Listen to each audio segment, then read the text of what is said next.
챙겨보는 실버TV입니다. 1990년생이니까 31살이나 32살 정도네요. 이 여성이고 유튜브 하는 그 햄지라는 분이 계세요. 햄지라는 유튜버가 계신데 구독자가 540만 정도 되는 엄청 큰 대형 유튜버입니다. 한 달 수입이 그러니까 뭐 어마어마하시죠. 이분이 얼마 전에 중국 쪽의 광고 대행 업체로부터 일방적인 계약 파기당한 거 다 아시죠? 들어보신 분은 뭐 다 아시겠지만 대략적으로 어떤 일이 있었는지 말씀드리자면, 중국 사람들이 김치를 본인들의 뭐 고유 음식이라고 주장하는 것에 대해서 이 30대 초반의 유튜버가 본인의 어마어마한 그런 경제적 이익 포기하고, 난 니들 주장에 동의 못한다, 한국의 김치를 한국 것이라고 못할 바에는 난 그냥 니들이랑 일하고 싶지 않다, 그렇게 당당하게 소신을 밝혀서 모든 이들이 깜짝 놀랐습니다. 그죠? 평범한 유튜버, 뭐 평범하진 않죠. 같은 유튜버인데 말이죠. 참 잠재력 큰 그런 경제력이 큰 중국 시장을 포기해버린 거예요.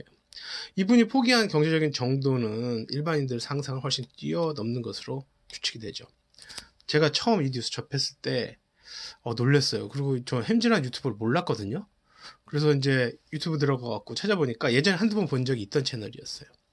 본인 직접 요리해갖고 아주 맛나게 음식을 먹는 모습이야. 가식 없이 막 입도 엄청 크게 막 벌려갖고 막 쌈 같은 것도 막 우걱우걱 먹고 뭐 하여튼 뭐 이렇게 좀 식욕 돋게 하는, 가식 없는, 꾸밈 없는 뭐 그런 채널이었던 것으로 제가 기억을 해요.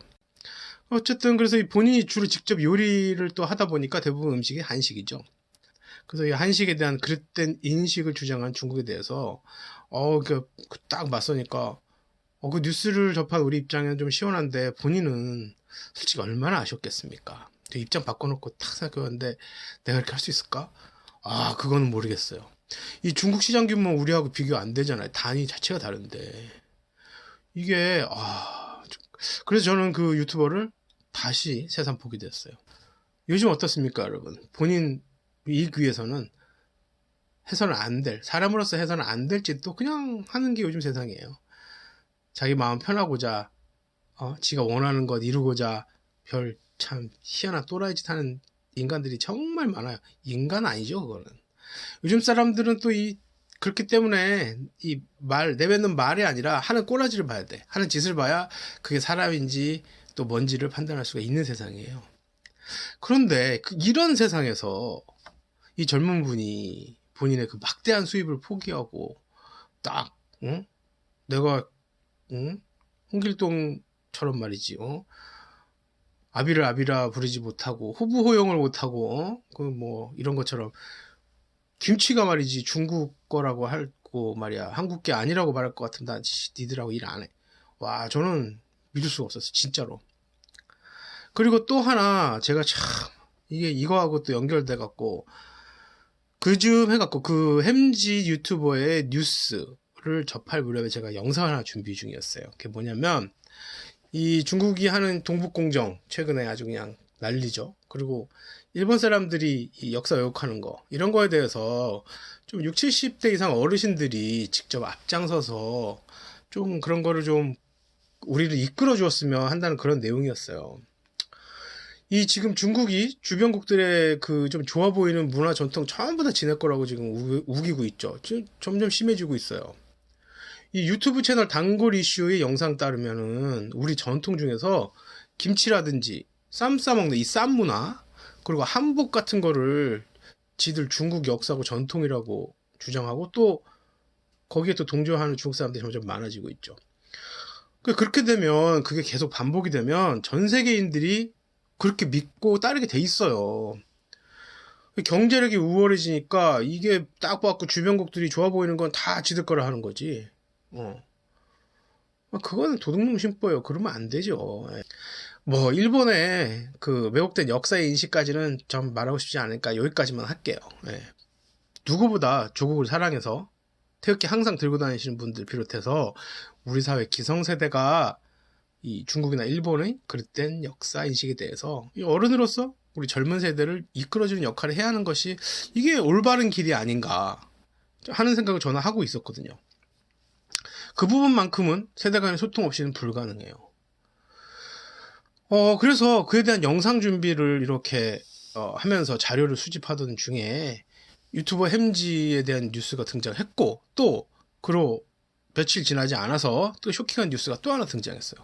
아, 정말 1940년생이니까 저희 부모님보다도 나이가 많은 분이에요, 이 사람. 우리나라 82 정도 되는 국민의힘 비상대책위원장 김종인 씨, 한일 해저 터널에 대한 발언했죠. 저는 솔직히 이분에 대해서 관심이 없어요. 하여튼 내 스타일도 아니고 완전히 그냥 저랑은 별로 관계 없는데, 이상한 한일 해저 터널 얘기를 해갖고 어떤 사람이 도대체 이런 생각을 하고도 이거 말을 하는지 궁금해갖고 봤어. 이렇게 과거 행적을 검색해보니까 서강대 경제학과 교수와 국민의힘 이사장까지 하고 청와대 경제수석까지 했더만 이분.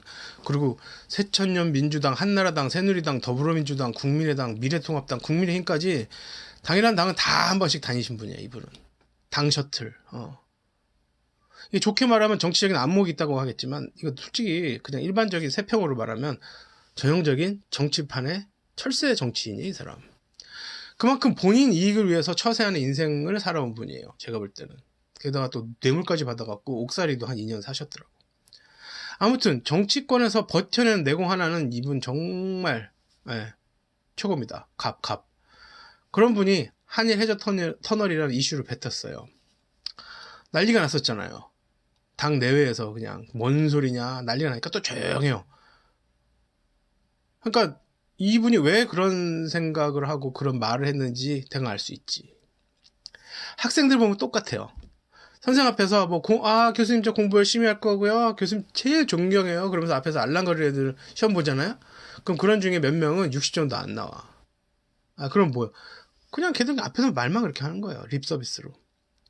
근데 평소에 딱 이렇게 보면은 노트 필기 열심히 하고 잘 집중력 있게 잘 듣고, 그리고 괜히 와갖고 이상한 농담 따먹기 하려고도 안 하고 그냥 묵묵히 강의 듣는 애들 중에서는 보면은 시험 성적 우수한 애들이 그쪽에서 나와 보면.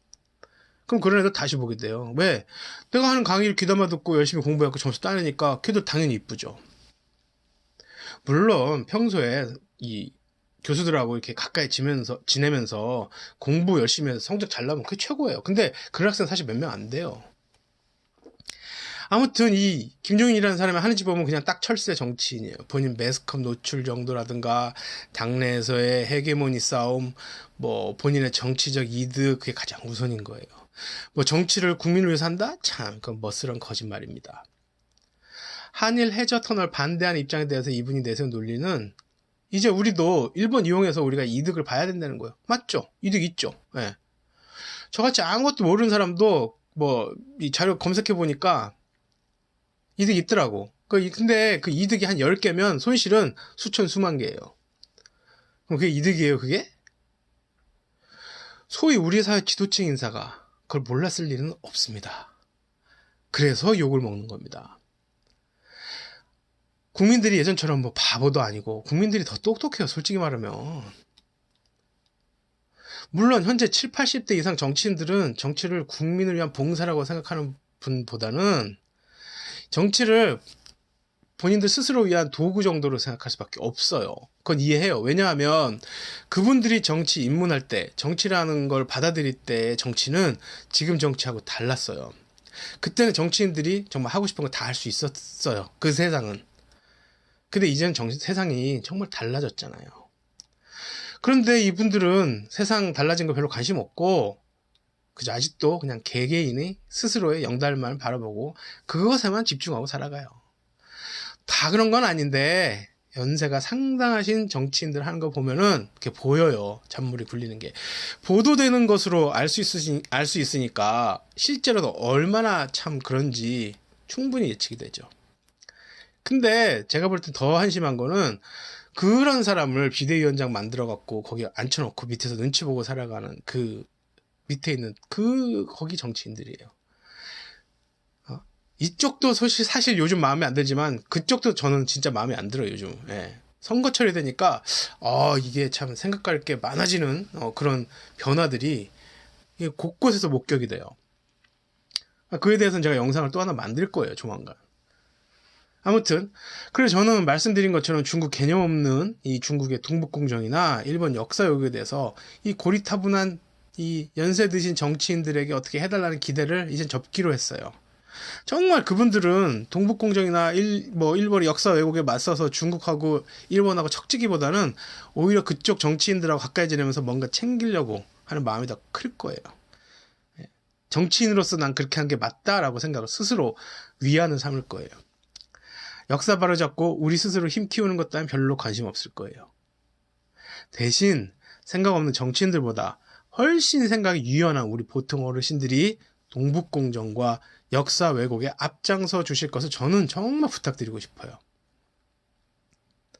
우리 사회 어른으로서 어린 세대들에게 당신들이 경험한 역사와 제대로 된 의식 전해주시기 바랍니다. 부탁드립니다. 유튜버 햄지 보세요. 30대 초반입니다. 저는 그분 배경 몰라요. 뭐 하다가 유튜브를 하는지 몰라요, 저는. 그런데 본인에게 엄청난 손해가 될 것 뻔한데도 딱 자기 생각하는 바를 내세우고 우리 역사 왜곡하는 중국 측의 태도에 맞서는 거 보면 저는 정말 정치인들보다 훨씬 존경스러운 존재이면 틀림없어요. 여러분 직접 한번 생각해 보세요. 어떻게 판단하느냐에 따라서 수십억 원이 바로 사라져요. 수십억 원이. 그렇게 소신껏 본인 의사를 밝힐 수 있는 정치인이 몇 명 된다고 생각하세요? 저는 쉽지 않을 거라고 봅니다. 저는 개인적으로 그렇게 못합니다. 솔직히 말하면. 우리 사회 어르신들께 부탁을 한 말씀 제대로 드리자면 우리 젊은 세대들이 자유분방하고 솔직한 거를 버릇없고 생각 없다고만 폄하하지는 마시라는 거예요. 세대 간 차이는 여러 가지로 다양하게 나타나죠. 역사관 또한 마찬가지입니다. 어르신들이 중국, 일본에 대해서 갖고 있는 역사관과 현재의 젊은 세대들이 갖고 있는 역사관은 차이가 분명히 있습니다. 하지만 현재 어르신들께서 경험하신 이 세상 어디에서도 얻을 수 없는 과거의 생생한 경험과 그 역사적 사실들을 후대들에게 전하는 것은 정말로 영원히 소중한 대한민국의 자산이 될 겁니다. 역사를 기억하고 간직하는 거, 이게 정말 중요합니다, 여러분. 여담입니다만은 제가 미국 살면서 놀란 것 중에 하나가 걔들 미국 역사 300년도 안 되잖아요. 그런데 그 본인들의 역사를 기억하고 보존하기 위해서 하는 노력은 정말 눈물겨울 정도예요. 악착같이 합니다. 진짜. 곳곳에 박물관 짓고요. 보존하고 나사 하나라도 정말, 그리고 도서관에 고서들 정리해 놓은 거 보세요.